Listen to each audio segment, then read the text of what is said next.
On this episode of Engine Masters, a junk small block Chevy, a YN671 Supercharger, and Bubba Boost.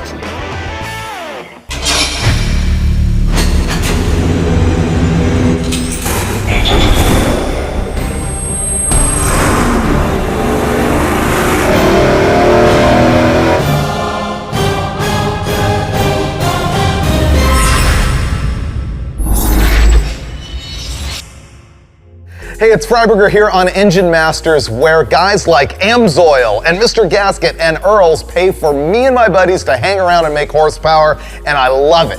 Especially this episode where we're gonna make big power with boost. But first, we have to find out what our victim here is gonna make naturally aspirated. So here's our combination. This is the exact same engine that you saw in the last episode of Engine Masters, although we've changed the whole top end. The bottom end is just a basic rebuilt 350 Chevy, just like you might find in, say, an 89 Chevy pickup. It's cast pistons, regular old cast crankshaft, nothing special. However, we did throw a Comp Cam's Magnum hydraulic flat tappet camshaft in it. It's what they call the 280H grind. It's a 230 degrees at 50 basic camshaft. Now, up top, we have added some of my favorite parts, like this carburetor. You know how much I love that 850 CFM Ultra XP double pumper from Holley. The intake manifold is what I always call the best choice for any street-driven small block Chevy. It is the Edelbrock Performer RPM air gap dual plane intake manifold. These cylinder heads are a Trick Flow Specialties, or TFS.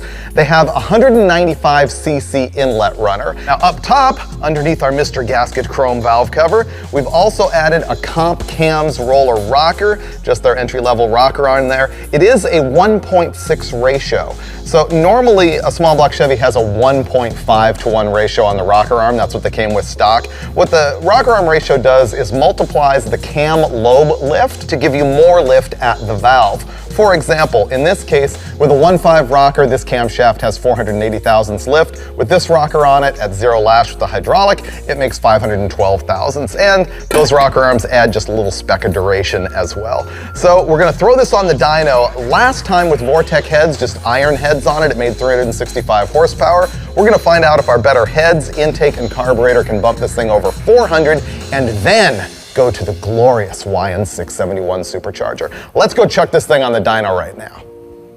I'll remind you again that the short block here is bone stock, nothing special about it, and that's why the first time we ran it naturally aspirated, Amsoil had us using their OE grade oil, which is just sort of a affordable synthetic. But they heard we were putting a blower on it, and they said, we're gonna save you from yourselves. You need to use the Dominator racing oil. It's still a 1030. The deal is the Dominator has a tougher film strength, so that when we've got boost on the thing and it's making a lot of power, it doesn't squish that oil out from the contact area between the bearing and the connecting rod. And so they said, use the Dominator stuff. As you, the audience, demanded an actual funnel. So I'm gonna go there. Against my wishes. I bet you I can spill this stuff anyway. Here we go.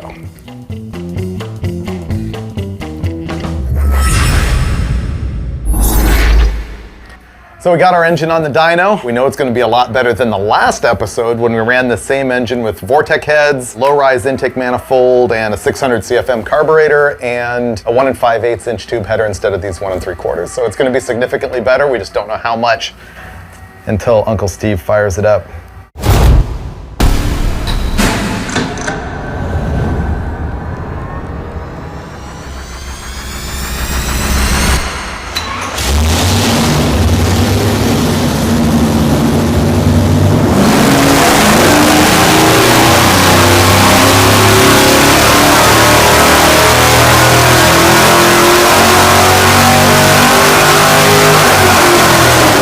Officially not 400 horsepower. Pretty close. Let's have a look at our baseline peaks. We just made 412.4 pound-feet of torque at 4,200 RPM, and our horsepower peak was 395 horsepower at 5,800 RPM. Now, that's actually pretty good for just a really low buck 350 until you overlay the test that we did on the last episode with the Vortec heads. The red one here, when it had a 600 carburetor, a lower rise intake manifold, Vortec heads, and smaller headers. And then the black line is what we just did with the TFS heads, the air gap intake, the 850 carb, and bigger headers. And you can see we gave up quite a bit below about 3,800 RPM. I think this is not the choice I'd make, but it made a whole lot more power up at the higher RPM, just not what I was hoping for. I was looking for 420 horsepower. So was I. Yeah. I think we all were, but you know, when you start to look at the difference in those changes, it still picked up 30 horsepower. The thing I think that this TFS head is really going to give us is a lot more performance when we put the blower on. Yeah, obviously. Now we can use the cylinder head. And also you can grow more with that if you wanted to do more mods down the road, like higher compression pistons, roller cam, and all that instead stuff. of a 350. Yeah. It's still the head that I would buy. I would buy that too. So here's the real question though. We made 395 horsepower. Can the 671 make 600 horsepower? With enough boost. I don't know if we can get there with the pulleys we've got. I say yes. Cast piston, cast crankshaft, all the wrong things. The cast portion of it's not costing any power. No, it's not. It just makes it a time bomb. Right. Okay, well, let's go pull the pin on it. All right. I like that idea. Remember how I said that Edelbrock air gap is my favorite street intake manifold? That was wrong. The belt-driven intake manifold is my favorite. That's right, the Roots Supercharger. This thing is awesome. Okay, let's go back to the beginning of time. These are called Roots Superchargers because they were invented by the Roots brothers in the 1800s. Basically, it's a design that uses two rotors that spin together as a positive air displacement method. They use these things to stoke furnaces, to evacuate fumes out of mines, all sorts of stuff like that. But since the very early 1900s, they've been used on cars. Therefore, this is the oldest supercharging method used on automobiles. What it's really famous for, though, is 70s street machines, but that heritage goes all the way back to the early 50s and a guy named Barney Navarro, a legendary hot rodder who's recognized as being the first guy to put a Roots supercharger onto a hot rod. He used one that came off of a GMC diesel. So this is called a 671 blower. There are also 371s, 471s, 871s. What that refers to is the designation of GMC two-stroke diesel engine that these were used on, this particular case design and footprint. And the 671 like this means this came off a 6-cylinder with 71 cubic inches per cylinder GMC diesel. So that's kind of the background of where these came from, but what they're really known for is 70s street machine goodness. These things just look so retro and so cool and they make power. Let's just get out of the way all of the things that are terrible about a Roots blower setup. They're heavy. They have a lot of power loss. They make a lot of heat. The adiabatic efficiency on them is terrible. You gotta spend twice as much on carburetors. The linkage is a nightmare to set up. You gotta cut a hole in your hood. You can't see around them. And the best thing of all is that none of that matters because they look killer and they make great power. This particular model is a Wyand 671. Phil Wyand is another one of the legendary hot rodders, and his company's been making these things forever. It's now a division of Holley. They just came out with this case design. They used to have the Wyand logo right on the side, and they looked a little bit newer than this new retro case that they've got. They also have a nostalgia drive that you can get. Unfortunately, they were out of those when we ordered this deal up. You can get them as a complete kit for small block Chevys, big block Chevys, and Hemis. Wyand sells 671 and 871 versions. This is a 6. Up top, we have two Holley 750 CFM Supercharger HP carburetors. These things are calibrated specifically for Roots Supercharger applications. These things are just awesome on the street. The throttle response, the way they fire up, the way they sound, the way they make just fat low-end torque. But my real hope is that this pile of a cast piston small block is gonna make 600 horsepower and live to tell about it. We'll find that out right now as we hook this thing up on that little 350 Chevy.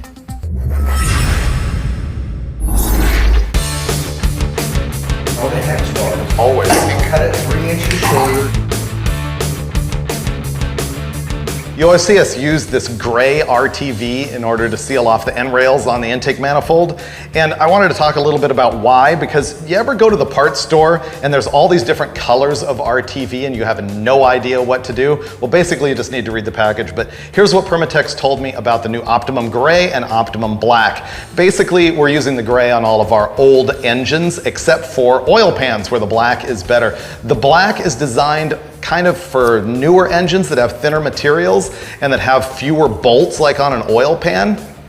It can be used in a thinner application and it's got more flexibility, which you can tell because it says high flex. So that's kind of for newer engines or for oil pans on older engines, whereas when we're trying to fill a big gap, we're going with the gray stuff.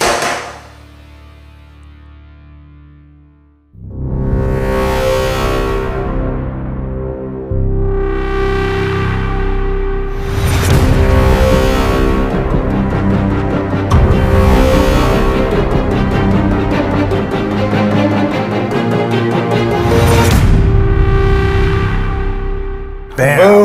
Boom. See? Wow. I told you. A transformation. Right? How can Wow. you critique this? You guys are starting to like I didn't critique harsh my blower vibe. I've always envied the guys who could have a blower. I was never that guy. My mood has immediately improved after the lackluster performance of this engine earlier today. Here's something you should know about all the Holley Supercharger carburetors, which is that they have ports on them for boost referenced power valves. Here's what that means. That's a Holley power valve. It opens when it sees a reduction in manifold vacuum. This is a 4.5 power valve, so it opens when manifold vacuum is less than 4.5 inches of mercury.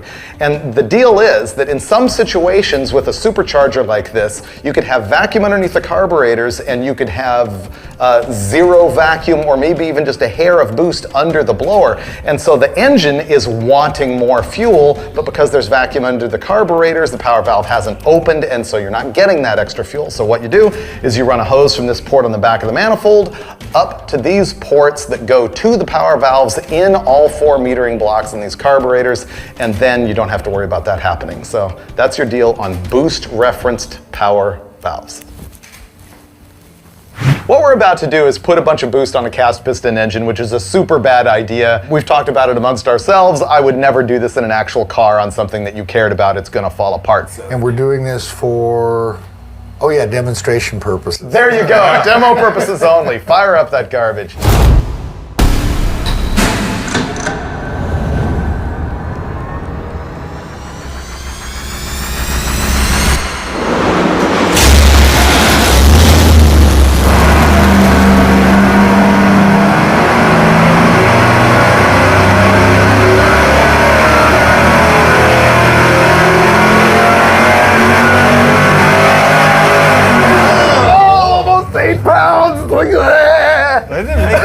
It didn't make any power. That's all I was watching was the boost. How much? Made about 8. Yeah, 7.9 at peak. It took a while to get there. And it made a whopping. It made no power. Really? Nothing. What? That's a turd. So, you know what we need to do now? Pulley? Yeah, we need timing. No, we don't need pulley. We need timing. Ooh, yeah. Because we've already got 8 pounds of boost in it. It only made 447 pound-feet and 467 horsepower, which is really lame. So the timing in this distributor is locked out. It has no curve. It's always at 25 degrees before top dead center. It's a little soft there. So we're gonna go ahead and probably what? Put 2 degrees in it? Put 3? 5? Steve's actually right. I think we'll probably go 3 the first whack, see what it gives us in return.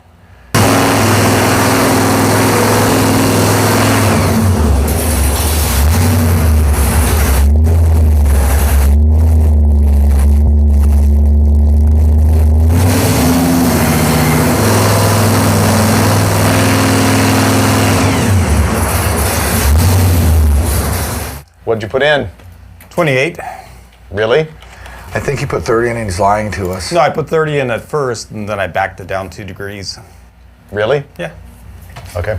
I wouldn't do that on my own without telling you guys. You don't want to blow it up? No.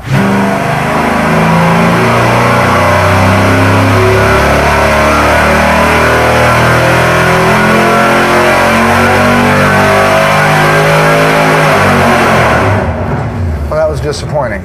I thought the timing should have made a much bigger Didn't do difference much? than that. Once How again. much was it? So that last pull was 451 pound-feet and 472 horsepower. What? Yeah. The timing didn't make that big of a You know, and difference. it normally always does. They like timing. So what do you think we're running into there? Let's put another couple degrees of timing in it just to see If we're kind of in that no man's land and now it starts to pick up, we'll what try. What number are you looking for? Go to 30. Okay. We'll see. If it doesn't respond at 30, then it's just probably not going to respond much. Yeah. That's very surprising to me. I would have It is. That's really thought that it would have picked up significantly from 25 to 28 degrees.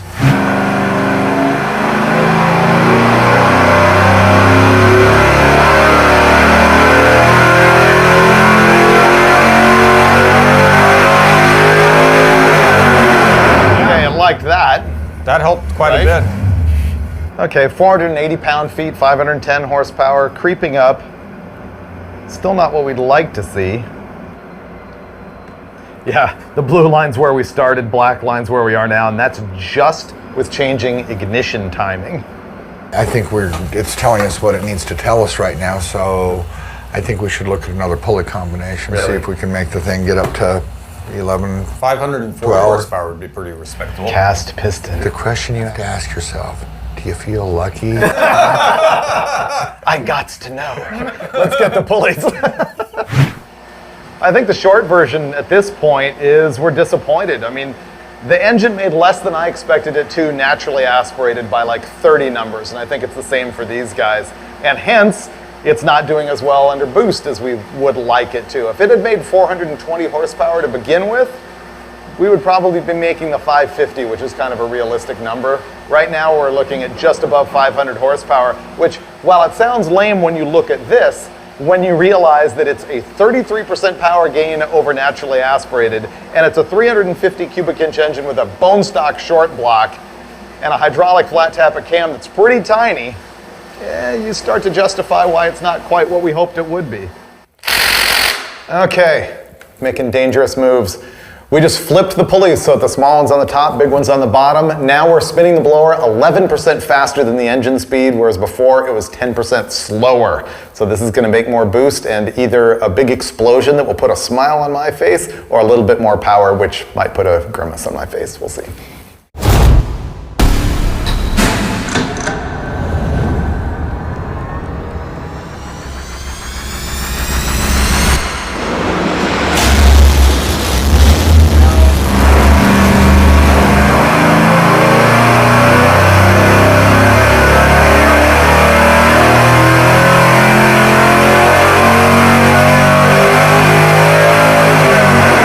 Boom! 528 pound-feet of torque at 4,700, peak boost, 12.8, and we made 549.3 horsepower, which I feel great about rounding up to 550, and that happened at 5,900 RPM. So that took a lot more boost to get to where we needed to be, but that's closer to reality. Not that much more though, really. You know, Not that going much back more? and looking at some other data and kind of where they were with the 383s and kind of looking at some other stuff, I don't think we're that far off. Really? I think you ran some numbers though, as far as percentages and that kind of thing. Yeah, it's a 40% power gain over naturally aspirated. In fact, let's look at this curve versus a naturally aspirated curve. Look at that. I mean, that tells the story right there. That is massive power increase, absolutely everywhere. Yeah, 110 pound-feet of torque, I think you'd feel that. Yeah, but look at it at the punch down there at the torque converter hit. I mean, Oh, I know. that is... Oh, this thing is tire smoke for days. So let's ask, how come I'm so negative on it? How come I just had unrealistic expectations of this thing, both NA and boosted? Yes. Really? Really? I was just sniffing glue the whole time? Is that No, the actually, deal? I think we all were really close on the NA stuff. You know, that's really an interesting point because we were all so afraid, and I wonder now, how afraid should we have been? You know, how much boost would this thing take before it breaks? Maybe we'll find out next time on Engine Masters. Well, what's your spin? My spin Yeah. looks great. Not quite as much power as I wanted. Oh man, But I thought still you were pretty good. had a more positive spin than this. I was looking for some uplifting stuff. Really? Yeah. I need to cheer you up? Kind of, because you know what it comes down to? What? It's like Roots Blower, I still love you. This guy down here though, not so much. I really liked overdriving the pulleys. I was kind of disappointed underdriving and not using more potential that the blower had to give, and it's the gift that keeps on giving. I have some news for you and for the audience. Really?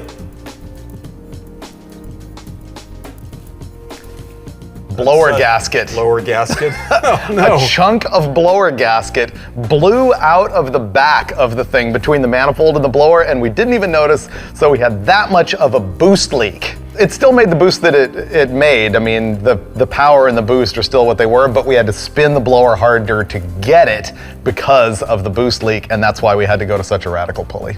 So we could have probably made 15 or 16 PSI and even more power. Well, yeah, we could have. Either that or we could have scattered the guts of this thing all over the floor. I will maintain my position. The Roots blower is the ultimate street intake manifold. Nothing gives you that crackly throttle response and torque like one of these things. Can I have it? No, because once again, I love my blower. Okay. But once again, I do not love this short block. It's just not good, and we are going to put a finish to it on the next episode of Engine Masters as we answer the question, how much boost can this thing really take? Tune in for that next time as we're sponsored by AMSOIL, Mr. Gasket, and Earl's Vapor Guard hose on Engine Masters. You exceed the eutectic point by the Latin prefix hyper, which means greater than. You're at hyper eutectic, which means you have free silicone in the alloy.